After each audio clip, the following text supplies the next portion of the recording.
Shalom. En esta ocasión vamos a continuar con nuestra serie sobre el libro de Marcos. En esta oportunidad vamos a contemplar el capítulo 12.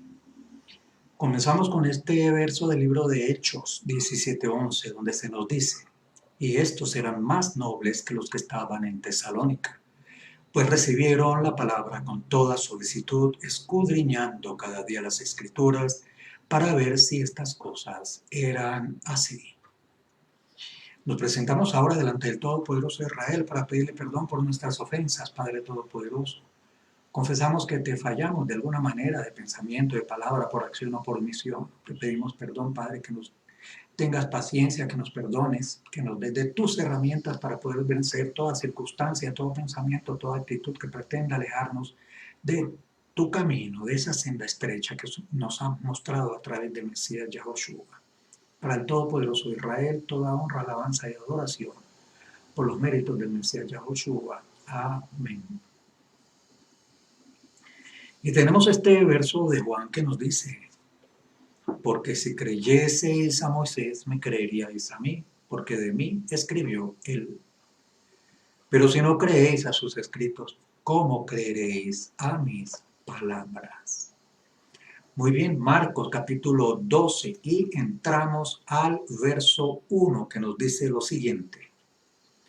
Hola, sí.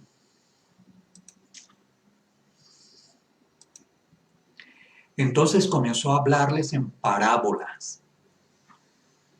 Un hombre plantó una viña, la rodeó con una cerca, cavó un lagar, edificó una torre, la arrendó a unos labradores y fue lejos. Vamos a, tratar de identificar aquí los personajes. Nos dice el verso 1 que el Mesías comenzó a hablarles en parábolas.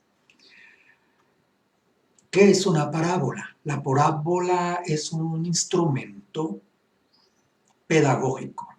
Es una figura que por medio de comparación, por medio de un paralelo entre unos elementos y otros, pretende que se nos aclare mucho más en la idea, el texto, el contexto y el mensaje que trata de expresarse.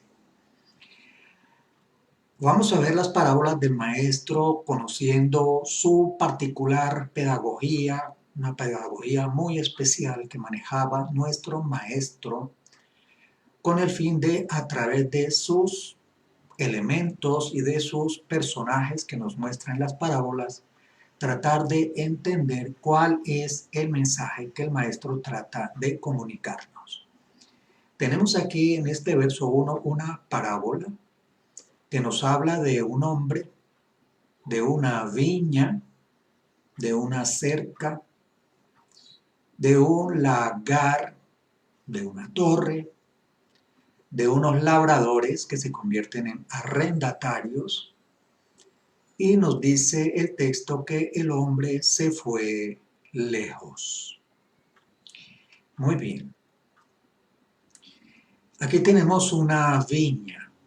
A medida que vayamos estudiando, vamos a ver que el Todopoderoso y el Mesías y los profetas y los escritores de la Sagrada Palabra suelen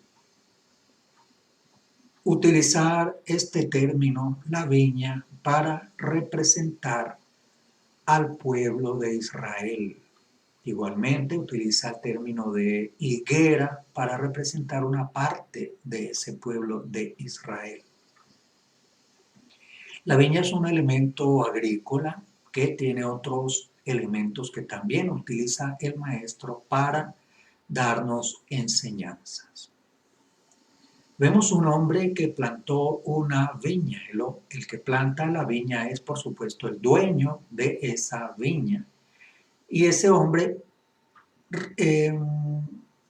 decidió arrendarla a unos labradores, otras personas que, conociendo las labores del campo, pueden cuidar esa viña. Este hombre, el dueño de la viña, cercó la viña un, con un cercado, valga la redundancia, la rodeó con un cercado, cavó un lagar, o sea, una especie de depósito, y una torre, que pudiera ser una torre para vigilancia o para tener un mirador o una vista de todo la viña, para cuidarla, para protegerla. Pero la arrendó a unos labradores. Él tenía que irse lejos. Vamos al verso 2. A su debido tiempo envió un siervo donde los labradores para recibir de los labradores una parte del fruto de la viña. Vemos aquí en el verso 2 que hay un tiempo. Después de un determinado tiempo, el dueño de la viña envió a uno de sus siervos a donde los labradores que tenían en arriendo la viña para recibir de ellos una parte del fruto de la viña. Entonces, parte del contrato que se le había dado a estos labradores contemplaba esa parte del contrato de arriendo, que una parte del fruto de la viña sería para el propio dueño de la viña. Vamos a ir tratando de identificar a los protagonistas de esta parábola. Estos labradores, cuando vino este siervo del dueño de la viña, vamos a ver en el verso 3 qué pasó. Pero ellos lo agarraron, lo golpearon y lo enviaron con las manos vacías. Aquí vemos un enviado del dueño de la viña. Ese enviado del dueño de la viña viene a recoger la parte que le corresponde del fruto de la viña. El tratamiento que le dieron estos labradores fue que lo agarraron, lo golpearon y lo regresaron. Lo enviaron de regreso con las manos vacías. No recibió nada este siervo. El dueño de la viña, en el verso 4, volvió a enviarles otro siervo, pero a este lo hirieron en la cabeza y le insultaron y le insultaron. Luego envió a otro, luego envió a otro y a este lo mataron. Envió a muchos otros, pero ellos golpeaban a unos y mataban a otros. Vamos a ver este comportamiento tan agresivo y asesino de estos labradores. El dueño de la viña mandó un siervo, mandó otro, al segundo lo hirieron en la cabeza y lo insultaron. Al tercero lo mataron. Y a los otros que envió también golpeaban a unos y mataban a otros. Así que el dueño de la viña, en el verso 6, todavía le quedaba a alguien, un hijo amado. Y a este lo envió por último, pensando, a mi hijo lo respetarán. El dueño de la viña envió a su hijo amado. Bien, creo que ya hemos identificado quién es el dueño de la viña, quién es la viña, quiénes eran los enviados que iban a recoger el fruto. Y luego, finalmente, el dueño de la viña intenta enviar a un hijo. Y a este lo envió por último, pensando, a mi hijo lo respetará. Estamos en una parábola de nuestro maestro el Mesías. El verso 7. Pero aquellos labradores dijeron entre ellos, ese es el heredero. Vamos a matarlo y la herencia será nuestra. Observemos aquí en el verso 7 que los labradores conocieron quién era este enviado. Aquí vemos en la parábola que ellos reconocieron que esa persona que había enviado el dueño de la viña era el heredero y decidieron matarlo para quedarse con la herencia. ¿Cuál era la herencia? Por supuesto que es la viña y su producción. En el verso 8 vemos que estos labradores lo agarraron al hijo del dueño de la viña, lo mataron y lo echaron fuera de la viña. Lo mataron y lo echaron fuera de la viña, o sea, hasta el cuerpo lo sacaron fuera de la viña.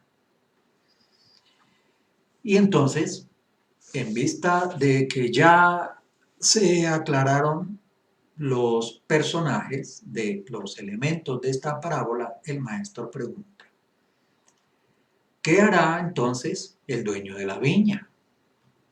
Mataron a sus enviados, mataron a su hijo amado, reclamaron la viña como si fuera de ellos. ¿Qué hará entonces el dueño de la viña? El maestro responde: vendrá y destruirá a los labradores y le dará la viña a otros. Y nos dice el verso 10, el maestro citando el Tanaj, citando la escritura, nos dice en el verso 10, ¿no han leído esta escritura? La piedra que desecharon los edificadores ha venido a ser la principal piedra angular. Así que en esta comparación de la construcción de un edificio y el manejo de esta viña, está manejando el maestro estos dos temas en el verso 10. Las construcciones se hacen con piedra, en particular en aquellos tiempos, unas piedras muy grandes, y se manejaba algo que se llamaba la piedra angular. La piedra angular puede estar en varios sitios claves dentro de la construcción en aquellos días. Perdón. Tenemos una piedra angular en una esquina de la construcción. Es una piedra que le da fuerza a la pared por un lado, a la pared por el otro y se afianza en un cimiento. Hay otra piedra angular que colocan en medio de un arco. Esta piedra que está en medio del arco, curiosamente, refuerza el arco, precisamente esa piedra, y sostiene la parte derecha del arco y la parte izquierda del arco, de manera que forma un entrejado de piedras sosteniendo todo el arco y manteniendo su firmeza. De eso se trata la piedra angular y el maestro está haciendo aquí una comparación de esa piedra. El tema que enlaza la parábola de la viña y el texto acerca de la piedra es que hay un desprecio, hay una actitud de desechar la piedra angular y hay una actitud de desechar a los siervos que el dueño de la viña envió. Vamos al verso 12. En el verso 11 vemos que el maestro nos habla de la piedra angular.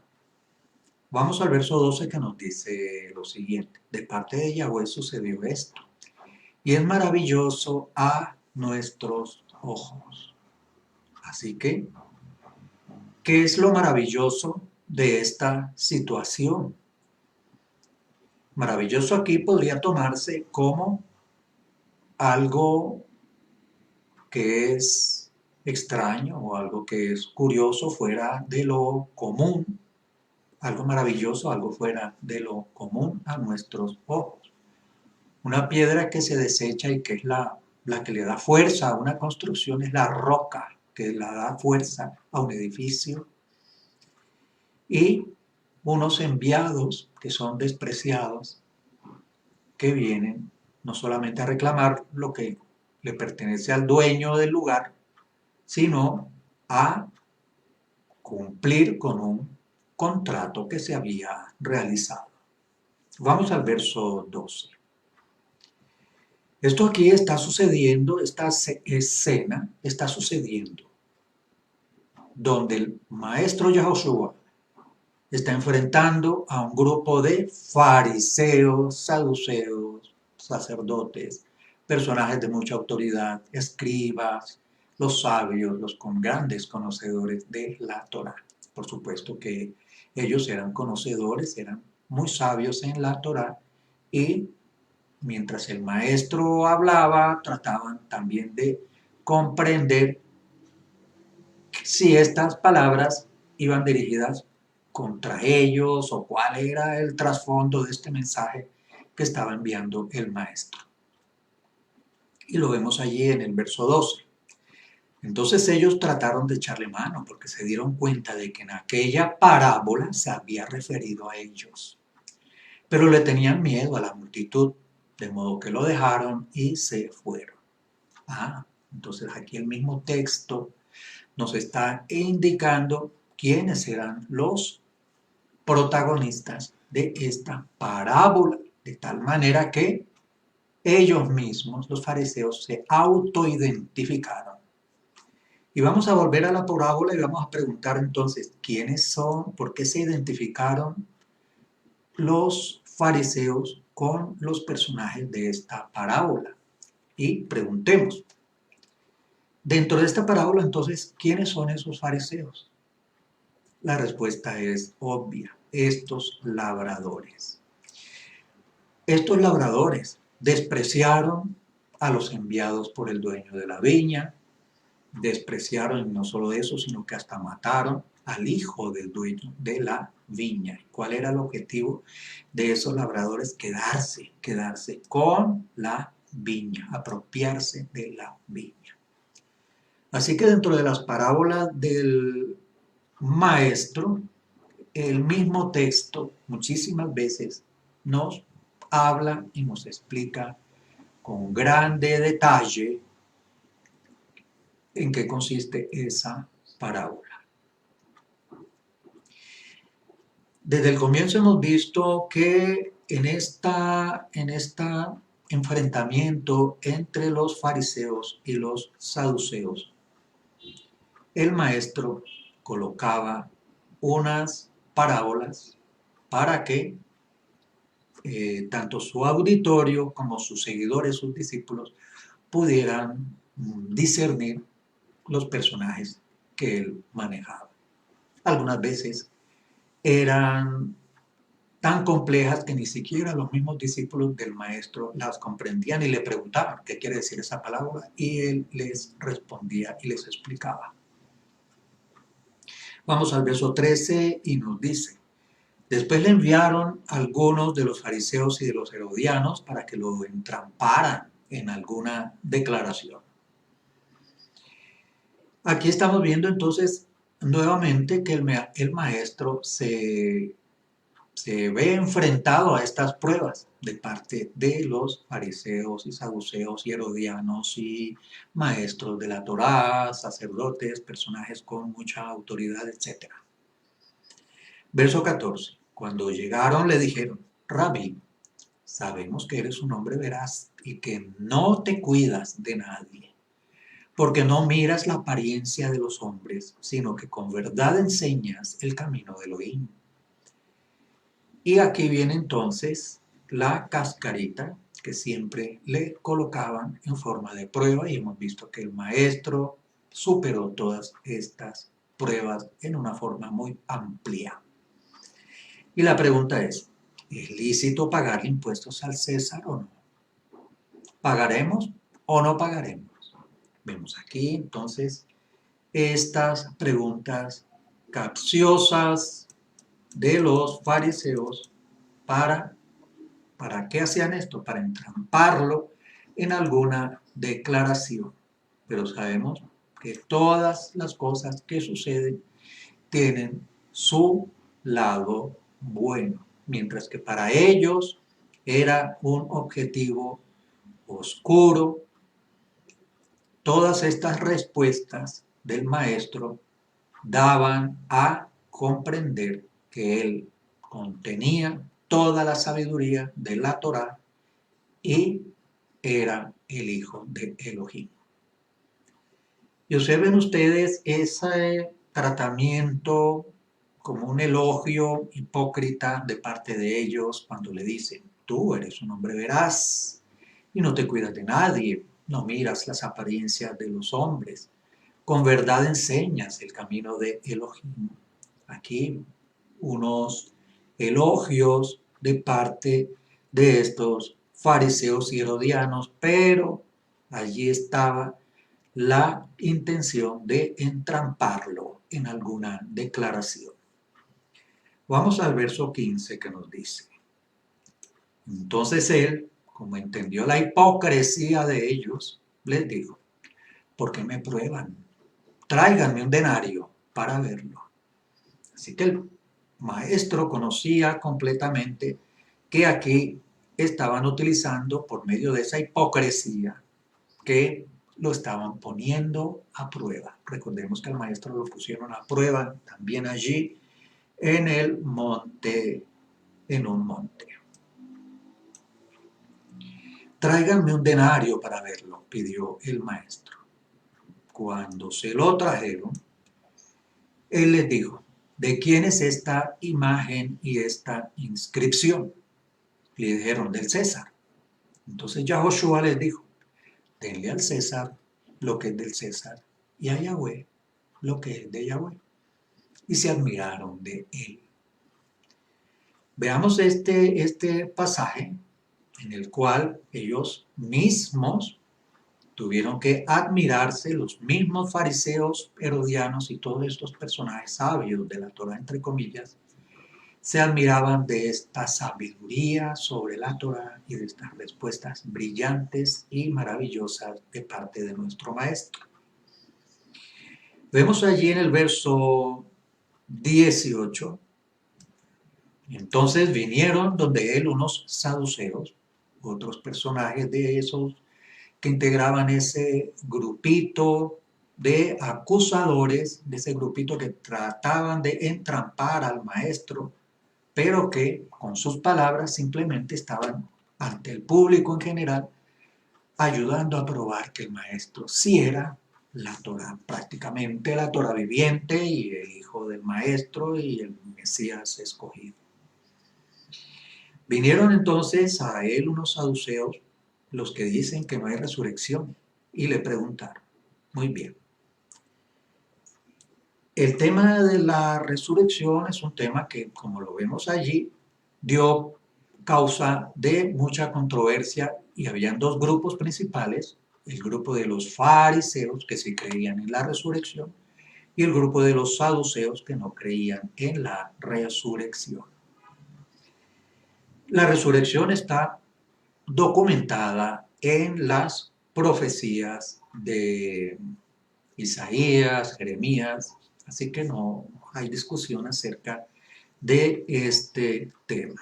Pero, por alguna razón, estas personas eran incrédulos en cuanto al tema de la resurrección.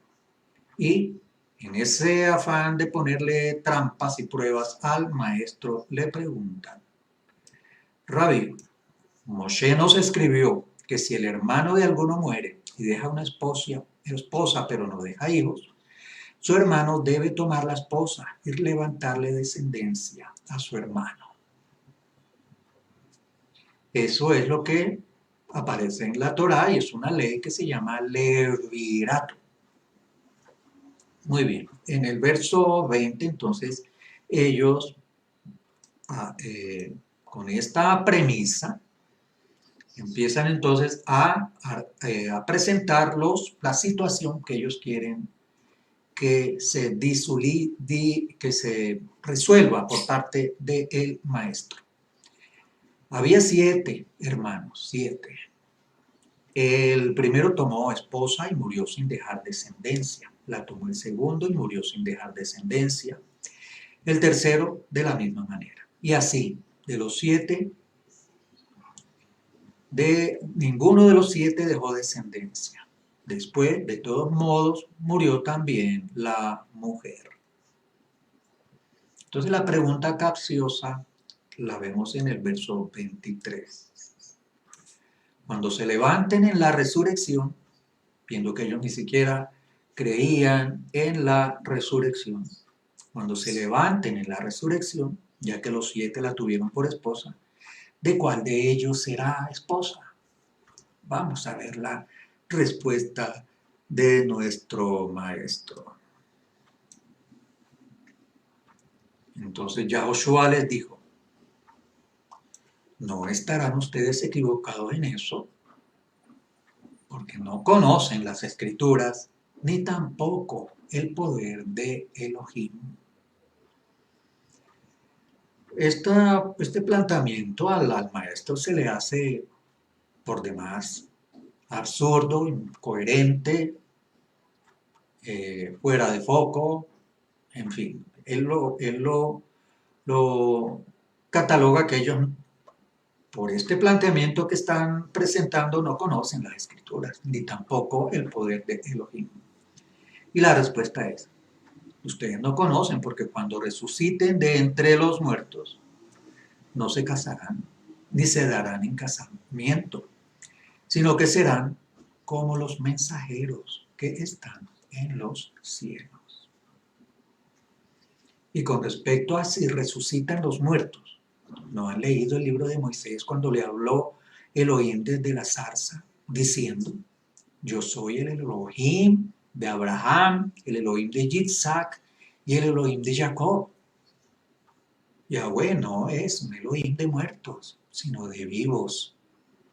Ustedes están muy equivocados. Un tema por demás bien importante y que nos pone a reflexionar en estos momentos. ¿Cuál es la respuesta de nuestro maestro que nos pone a reflexionar y que prácticamente está en contra de muchas de aquellas enseñanzas que nos venían haciendo en otros grupos a los cuales habíamos alguna vez frecuentado? Nos dice el maestro textual y claramente que no conocemos las escrituras ni el poder de Elohim si no entendemos esto que está escrito, porque él está prácticamente consultando y presentándonos textos de la Torá. Cuando resuciten de entre los muertos, no se casarán, ni se darán en casamiento, sino que serán como los mensajeros que están en los cielos. Esta frase choca contra muchas enseñanzas que nos habían entregado por parte de otras denominaciones. Vamos a ver, sin embargo, cómo atendemos a este mensaje de nuestro maestro. El otro tema es la resurrección. Y el maestro nos pone, por ejemplo, la frase del propio Todopoderoso, de que Él es, no era, o fui el Elohim de Abraham, de Isaac y de Jacob, sino que es el verbo ser en el tiempo presente, es un tiempo continuo. Él es y sigue siendo y será el mismo nombre con el cual el poderoso se presenta a su pueblo de Israel, nos indica esto. Así que si Abraham, Isaac y Jacob estaban descansando, entre comillas, y él sigue siendo el Elohim de ellos, entonces se entiende que él, Abraham, Isaac y Jacob llegará un momento en que resucitarán y el Todopoderoso seguirá siendo el Elohim de ellos. Esa es la respuesta de nuestro maestro con respecto a la resurrección. Y los acusa de que están equivocados, de que ellos no conocen o no entienden los escritos de Moisés ni tampoco el poder de Elohim. Muy bien, en el verso 27 el maestro nos dice, el Todopoderoso Yahweh no es un Elohim de muertos, sino de vivos. Ustedes están muy equivocados. Uno de los escribas que lo había los había escuchado a discutir, dándose cuenta de que él había respondido bien, le preguntó, otro de los escribas, observen aquí todos los personajes que tenemos saduceos, tenemos fariseos, herodianos, allí teníamos otros que le hicieron preguntas, los escribas en este momento, todo este grupito de estas personas que estaban tratando de entrampar, de ponerle trampas, cascaritas al maestro, y el maestro siempre las superó, demostrando que era ese cordero perfecto y sin mancha. Uno de los escribas que había llegado a oírlos discutir, dándose cuenta de que él respondía bien a todas las preguntas, le preguntó, y observemos esto que es fundamental para nosotros como israelitas y para nuestros hermanos judíos en este pasaje. ¿Cuál es el principal mandamiento de todos? Y Yahoshua le respondió, el principal es, oye Israel, Yahweh nuestro Elohim, Yahweh uno es. Vamos a buscar una versión tradicional que tenemos aquí a la mano, cómo aparece este pasaje en esta versión. 12:30 y lo tenemos aquí. Acercándose uno de los escribas que los había oído disputar y sabía que les había respondido bien, le preguntó, ¿cuál es el primer mandamiento de todos? El Mashiach le respondió, el primer mandamiento de todos es, oye Israel, Yahweh, nuestro Elohim, Yahweh uno es. Busque por favor la referencia a Deuteronomio 6:4. Este es el verso estrella de todo israelita. Por supuesto también de nosotros en la Asamblea Israelita Nazarena. El Todopoderoso Yahweh es solo, único, solamente uno y único. El principal mandamiento de todos. Y lo estamos viendo aquí en la respuesta de nuestro maestro Yahoshua, el Hijo, el ungido, citando la Torá en Deuteronomio 6:4. Es nuestro verso estrella, el verso no solamente del pueblo judío, sino de nosotros y también del maestro Yahoshua, que lo está expresando en este pasaje, en Marcos 12:29. ¿Cuál es la respuesta del maestro Yahoshua, el Hijo, el ungido? Oye Israel, Yahweh nuestro Elohim, Yahweh uno es. Bien, detengámonos un momento en este verso. Aquí la palabra oye en el hebreo es shma. Shma, shema. En el contexto hebreo, esta palabra no es solamente escuchar un sonido, escuchar una voz, una palabra, una frase. Esta palabra en el contexto hebreo, shema, nos indica no solamente escuchar con el oído, porque a veces se oye por un oído y se va por el otro, es oír el mensaje, atesorarlo, manejarlo dentro del corazón y ponerlo por obras. Eso es lo que significa Shema, oye, en el entorno, en el contexto hebreo. Y esta frase va dirigida ¿a quién? A Israel, a un pueblo en particular. Ahí no dice, oye Venezuela, oye Rusia, oye Estados Unidos, oye Israel. Yahweh nuestro Elohim, Yahweh uno es nuestro Elohim, el Elohim de ese Israel. Se le está diciendo a Israel que el Elohim de Israel es uno. es único, es una ejad. Y la respuesta se prolonga de acuerdo a los textos de Deuteronomio que está manejando el maestro Yahoshua. Este es el texto bandera del pueblo judío, el texto bandera del pueblo israelita, y el maestro está expresando que es el principal mandamiento de todos. Podríamos preguntarle a alguna personita de las denominaciones, oiga, ¿cuál es el principal mandamiento? ¿Qué nos respondería? El texto se prolonga en el verso 30 de acuerdo al texto de Deuteronomio 6, 4 y siguientes que el maestro está manejando en este momento. Y amarás a Yahweh tu Elohim con todo tu corazón, con todo tu ser, con toda tu mente y con todas tus fuerzas. En otros textos aparece la frase con todos tus recursos.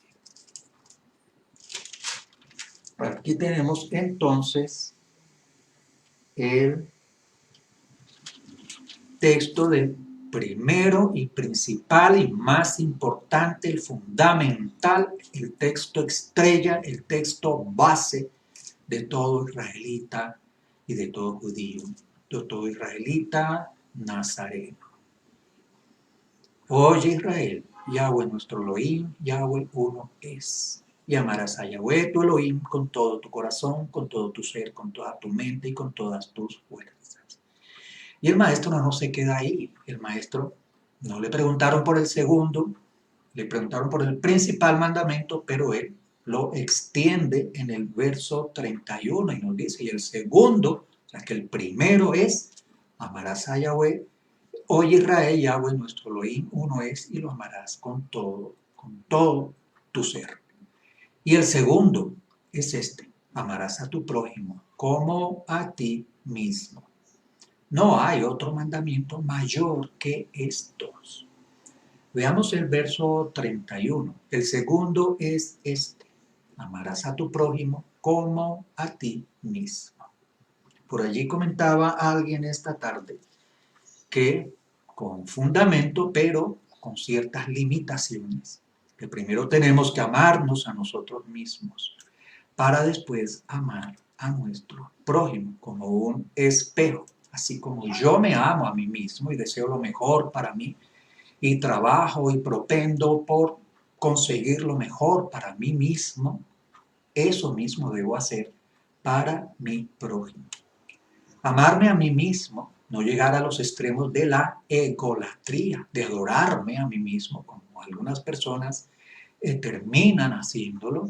Entonces empiezan a ir al gimnasio, a tener unas dietas, a hacerse cirugías y utilizan todos sus recursos para verse hermosos y mantienen horas enteras contemplándose al espejo, adorándose a sí mismos.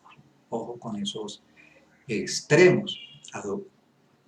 Amarnos a nosotros mismos es cuidarnos, porque de todas maneras no somos dueños ni siquiera de una uña, no somos dueños de nada.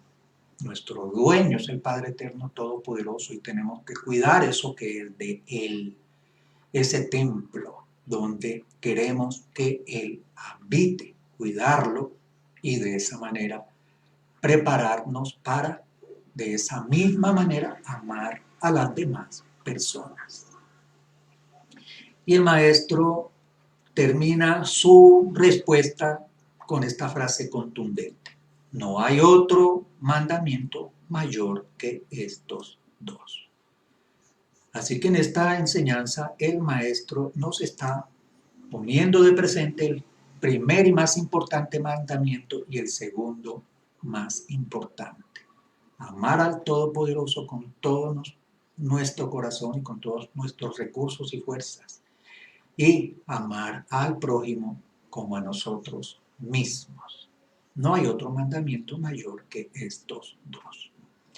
Si nosotros observamos cuando estudiemos los mandamientos que el Padre Todopoderoso da, que se pueden resumir en 10 o 12 y que después se resumen en estos dos, podemos extender estos dos en 10 y podemos extender esos 10 en toda la Torah. O sea que los 10 son un resumen de toda la Torah y estos dos son un resumen de los 10. De toda la Torah se resumen 10 y de esos 10 se resumen estos dos. Podemos considerar que los 5 primeros de los 10 tratan de el verso 29. Oye Israel, Yahweh nuestro Elohim, Yahweh uno es, y lo amarás con todo tu corazón, con todo tu ser, con toda tu mente y con todas tus fuerzas. Y los otros 5 de los 10 nos hablan de el amor a nuestro prójimo. Si nosotros amamos al prójimo, lógicamente no vamos a adulterar, no le vamos a robar, no le vamos a mentir, no le vamos a dar falso testimonio a ese prójimo. Entonces entendamos toda la Torah resumida en 10 y esos 10 resumidos en estos dos. Y el maestro nos dice, estos dos son los más importantes y no hay otro mandamiento mayor que este. Y como siempre, terminaban los fariseos, los saduceos, los escribas, los sabios de la Torá, dándole la razón. El maestro superó todas las pruebas. El escriba le dijo, verso 32, bien, Rabí, has dicho la verdad. Yahweh es uno y no hay otro aparte de él. Esta es la premisa fundamental de la creencia del pueblo judío y de la creencia nuestra como asamblea israelita nazarena. Un solo Elohim, el Elohim de Abraham, de Isaac y de Jacob, que estarán vivos para gozar de la presencia del Elohim en el tiempo apropiado. Bien, Rabí, has dicho la verdad, Yahweh es uno y no hay otro aparte de él. Ese tenía que ser el tema más importante, la prueba más importante que lo pudieran haber hecho a cualquier persona, a cualquier judío y a cualquier israelita nazareno. Y la respuesta del escriba es, Yahweh es uno y no hay otro aparte de él, y amarlo con todo el corazón, con todo el entendimiento, con todas las fuerzas, y amar al prójimo como a uno mismo vale más que todas las ofrendas quemadas y todos los sacrificios. El mismo Todopoderoso nos dice en algunos apartes, en algunos pasajes, que de qué valen las ofrendas quemadas y los sacrificios. El mismo Mesías también nos enseña eso. Sí, no tenemos amor. Pueden hacerse cualquier cantidad de manifestaciones y de obras benéficas, pero si no hay amor, no vale nada. Bien, estábamos en Marcos 12:33 y seguimos en Marcos 12:34 y nos dice, y viendo Yahoshua que había respondido, sabiamente le dijo, no estás lejos del reino de Elohim. Y nadie se atrevió a hacerle más preguntas. Así que está el Mesías aceptando que la respuesta de esta persona que acepta que el Mesías había respondido bien, lo acerca. No estás lejos. No lo digo tú. El reino de Elohim es tuyo, ya estás en el reino de Elohim. Le digo, no estás lejos. O sea, que no es solamente tener esos conocimientos, no estás lejos del reino de Elohim. Nadie se atrevió a hacerle más preguntas. Vamos al verso 35 y nos dice, mientras estaba enseñando en el templo, Yahoshua se puso a decirle, ¿cómo es que dicen los escribas que el Mashiach es hijo de David? Aquí hay un tema bastante interesante desde el verso 35, porque aquí vamos a nombrar el Salmo 110. Por favor, tenga a mano el Salmo 110. Verso 35. Mientras estaba enseñando en el templo, comentamos, ¿dónde enseñaba el maestro? Vimos en otros pasajes que enseñaba en las sinagogas, que enseñaba en el día de reposo, y estuvimos viendo que enseñaba en el templo, y ahora estamos viendo que enseñaba en el templo en el verso 35. Y les hace una pregunta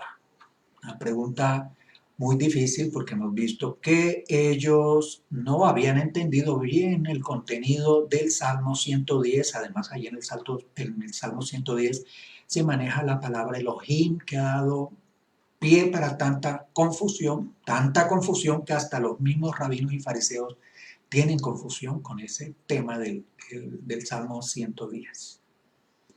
Mientras estaba enseñando en el templo, Yahoshua se puso a decirles, ¿cómo es que dicen los escribas que el Mashiach es hijo de David? Vamos a buscar el Salmo 110 para que no nos quedemos con esa inquietud. Salmo 110. ¿Ya lo tienen allí? Muy bien.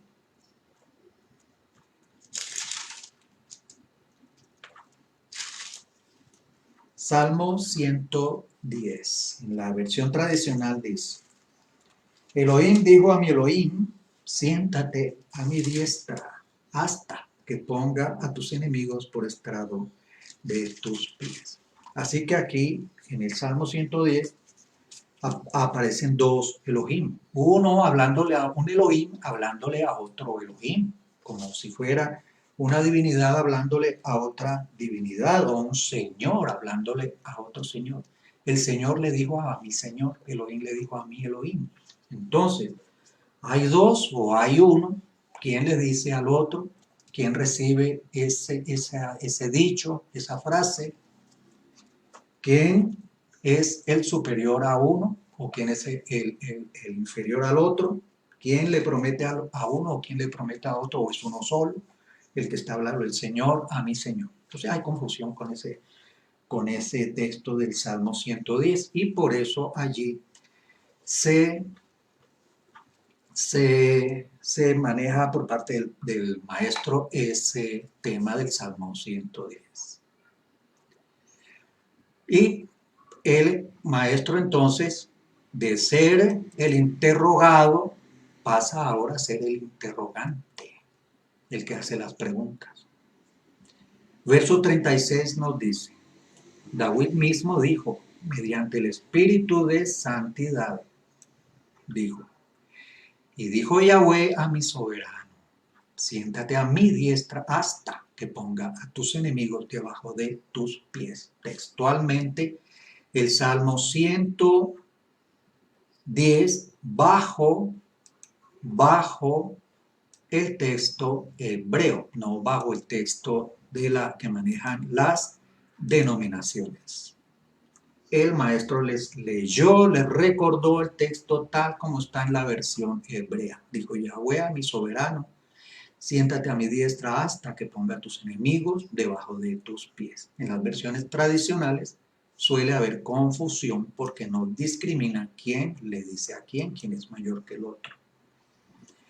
Y por supuesto que David es el que ha escrito este Salmo 110 y el maestro continúa con su tema en el verso 37 y nos dice, si David mismo lo llama soberano, ¿cómo puede ser su hijo? Y la gran multitud lo escuchaba con gusto. Entonces aquí el maestro está contemplando que hay confusión entre ellos mismos. ¿Cuánta más confusión no habla entre nosotros que nos habían dicho tales cosas allí sobre estos pasajes? Igual que había confusión en el campo de los escribas y los fariseos y estas personas que eran, entre comillas, sabios de la Torah, el maestro mismo les dice, si David mismo lo llama soberano, ¿cómo puede ser su hijo? Y la gran multitud lo escuchaba con gusto. Así que la conclusión la vemos en el verso 38. En su enseñanza él decía, cuídense de los escribas, a los cuales les gusta pasearse con ropas largas y aman los saludos en las plazas, las primeras sillas en las sinagogas y en los primeros asientos en los banquetes. Esos que devoran las casas de las viudas y como pretexto hacen largas oraciones, recibirán mayor condenación. ¿Qué mensaje nos está enviando aquí el maestro Yahoshua? Nos está enviando un mensaje que nos indica que hay unas personas que se elevan en autoridad en medio de los demás, que elevan sus ropas, reclaman los saludos, reclaman los respetos, reclaman la mejor silla, reclaman los mejores asientos en los banquetes, pero tienen confusión en sus doctrinas, tienen confusión en sus enseñanzas. Cuídense de esas personas, nos dice en el verso 38. Cuídense de esas personas. Esas personas devoran las casas de las viudas. Hemos visto personas que llegan a creer tanto en estos personajes que venden sus casas para pagar los diezmos, para entregarle a la comunidad, para que construyan unos edificios hermosos y como pretexto hacen largas oraciones. Usted escucha unos discursos que ponen a la gente a volar, a flotar sobre el piso y cuando salen de ese lugar, a los 3 minutos, no más han salido por la puerta y todo ese efecto embriagante de palabras bonitas y de promesas extraordinarias se esfuma. Devoran las casas de las viudas y hacen largas oraciones. Pero nos dice el maestro Yahoshua en el verso 40 que esas personas recibirán mayor condenación. Mientras más autoridad se tenga, más responsabilidad se reclama. Muy bien, estamos casi terminando el capítulo 12. Muy bien. Vamos al verso 41 y nos dice: estando Yahoshua sentado frente al arca de las ofrendas, observaba cómo el pueblo echaba dinero en el arca y muchos ricos echaban mucho. Muy bien. Estamos viendo aquí que ¿dónde está el maestro en este momento? El maestro está en el templo. En el templo había unos lugares especiales, unas bodegas, y había un arca, según este verso, había un arca que se llamaba el arca de las ofrendas. Según este verso de Marcos 12:41. Vamos a ver cómo aparece aquí en este verso. Arca de la ofrenda aparece aquí. Y el pueblo echaba dinero en el arca. Eran ofrendas, era dinero lo que echaba el pueblo y muchos ricos echaban mucho. Verso 42. Una viuda pobre vino y echó 2 monedas, que equivalen a 1 centavo. O sea, cada moneda era medio centavo. Una viuda pobre echó 2 monedas que equivalen a 1 centavo. Entonces el maestro, verso 43, él llamó a sus discípulos y les dijo: en verdad les digo que esa viuda pobre echó más que todos los que echaron en el arca. Porque todos han echado de su abundancia, pero esta de su pobreza echó todo lo que tenía, todo su sustento. Verso 44 que da final al capítulo 12. El maestro utiliza todos estos hechos, todas estas escenas para darnos una lección, una enseñanza. Esa viuda pobre echó más que todos los que echaron en el arca. Y esa viuda solamente echó 1 centavo en 2 moneditas de medio centavo. Y el maestro consideró que eso tenía más valor que todos los millones, suponemos, o mucha riqueza echaban estos ricos en esa arca. Y aún el mismo pueblo echaba dinero en esa arca, pero tenía más valor la ofrenda de esta viuda pobre que todo el dinero que estas personas habían echado en el arca de las ofrendas. Nos dice el maestro, en verdad les digo que esa viuda pobre echó más que todos los que echaron en el arca. Así que podemos a través de este pasaje ponernos a reflexionar. Y veíamos al comienzo, veíamos en el estudio acerca de las actitudes de un discípulo del Mesías, en el cual comentábamos y estudiábamos que cuando nos acercamos al Maestro, estamos dispuestos a darlo todo. Si no estás dispuesto a darlo todo, hay que revisar cómo está nuestra actitud, cómo está nuestra sensibilidad a la palabra del Maestro. Y Él nos dice que tenemos que estar dispuestos a dejar hasta nuestros padres, nuestra madre, nuestros hijos y todo para merecer ser su seguidor. Así que el sacrificio es parte de los ingredientes para ser un seguidor del Maestro Yahoshua. Muy bien, le damos todo agradecimiento al Todopoderoso Israel por su enseñanza a través del Maestro Yahoshua. Unas hermosas enseñanzas que nos ponen a reflexionar, nos ponen a meditar acerca de su palabra, acerca de cómo podemos ser más agradables para el Padre Todopoderoso Yahweh y merecedores de ser los discípulos del Maestro Yahoshua.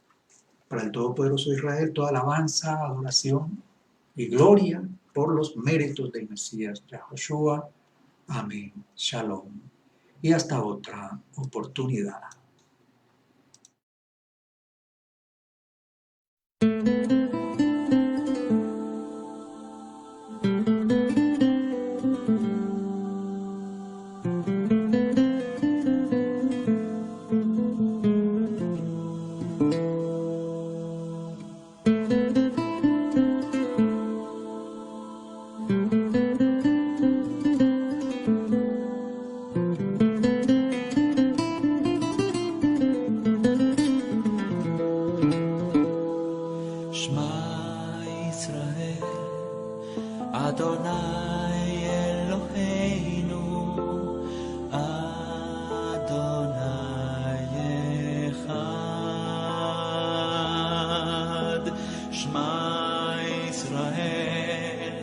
Adonai Eloheinu,